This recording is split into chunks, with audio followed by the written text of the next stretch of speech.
En venant une fois encore promener son imposante stature de boxeur poids lourd au meeting du RDPC, organisé le 24 avril dernier à Berthois en guise d'installation du chef de la délégation permanente du parti au pouvoir dans la région, Jean de Dieu Momo, ministre délégué en charge de la justice, n'a fait que renforcer un peu plus l'encastrement de sa formation politique, à savoir le PADEC, dans une alliance soumise à l'endroit de Paul Biya qu'il vénère désormais de tout son souffle. Ce PADEC, depuis lors réduit à une sorte de relais curieuse, à peine suspendu à son cou par le port opiniâtre d'une écharpe jaune, façon de dire pour le rendez-vous d'octobre 2025, il n'y a pas de doute, c'est du côté de ces pas de danse qu'il faudra aller chercher.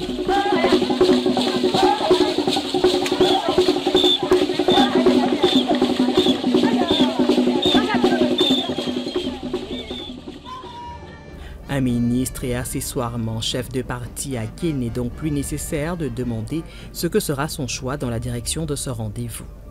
Se rallier plutôt que s'opposer, quoi de plus raisonnable pour un homme qui, à la surprise générale, intégra le gouvernement en 2014 en prenant pied à pied le fauteuil de celui qu'il s'est entretenu depuis lors à vilipender de toutes ses forces, à savoir Maurice Kamto, leader du mouvement pour la renaissance du Cameroun.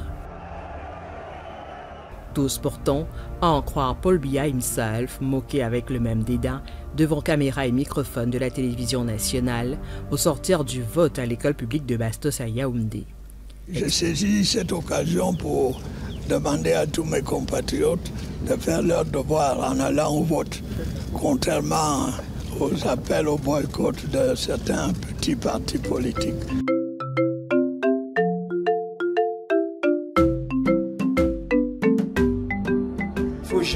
Tous ces petits partis donc, qui essaient aujourd'hui de se trouver une place dans un débat politique extrêmement polarisé. Polarité à l'endroit de laquelle certains ont par contre choisi de retarder leur clarification, comme on a pu l'entendre en début de cette année 2025 dans les propos à tout le moins ambigus de Patricia Ndamjoya, la patronne de l'Union démocratique du Cameroun, ni franchement pour, ni vraiment contre le pouvoir en place. C'est ensemble qu'il nous revient d'imprimer aux mœurs et aux pratiques installées dans la vie politique, au fort relent d'État parti unique, déniant le multipartisme, la noblesse inscrite dans l'essence de la politique, l'art de gérer la cité, garantissant la République, la chose publique, par le respect des règles du jeu démocratique. Ce qui, nécessairement, devrait passer par la fin des verrouillages du système et des règles électorales. Ce qui devrait nécessairement passer par la transparence dans les différentes chaînes du processus électoral, depuis les inscriptions sur les listes électorales jusqu'aux élections et la proclamation des résultats. Un jeu de funambule d'autant plus trouble que sa prise de parole ce jour-là s'effectue en présence du président du MRC, considéré à bien des égards comme le plus farouche adversaire de Paul Biya et de son camp. Lequel Maurice Kamto ne s'était pas donné la peine d'étraîner sa même gantoura en mars dernier au Palais des Sports de Yaoundé, lorsque Joshua aussi, leader du Social Democratic Front, y rassemblait ses milliers de militants au fin de leur faire l'annonce officielle de sa candidature ainsi que de la présentation du programme politique de leur parti. Une absence de M. Kamto que l'on peut comprendre à partir de la vision exposée ici par le dirigeant du SDF pour récuser l'idée d'une possible coalition des forces de l'opposition pour cette présidentielle. If you can beat a dictator at his own game, then you need to understand that when somebody talks about a coalition as a condition to win, he is playing the regime's game. Pendant ce temps, le jeu s'anime.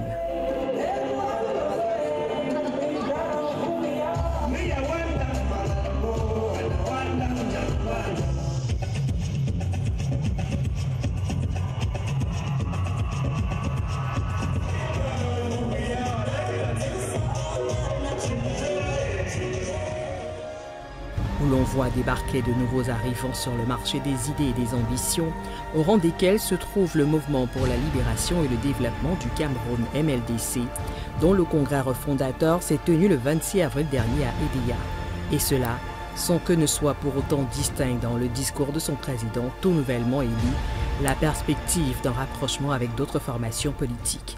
Au niveau des élections présidentielles, je pense qu'on a assez de temps encore. D'ailleurs, certains ne se sont pas encore déclarés. Nous pensons que le RDPC n'a pas encore un candidat. Nous le pensons. Est-ce que le RDPC a un candidat? Donc si le MLDC n'a pas encore un candidat, nous ne sommes pas en retard. Mais ce n'est pas ça l'essentiel.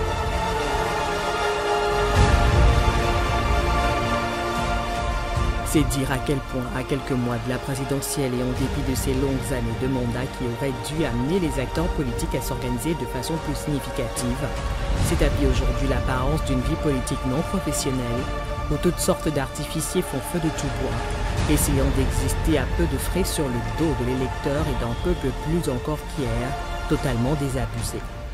Ne peut être candidat de l'ATP qu'une dame, qu'un monsieur qui a compris l'objet d'une transition refondatrice. C'est ça. Il faut être sérieux dans la vie, sinon ça vaut pas le coup. Il faut intégrer que de la même manière qu'on a pu enregistrer des défections, et bien de la même manière nous avons également eu des entrants, c'est-à-dire de nouveaux membres qui entraient. Ce qui fait qu'effectivement nous sommes arrivés à un moment donné au chiffre de quasiment 16.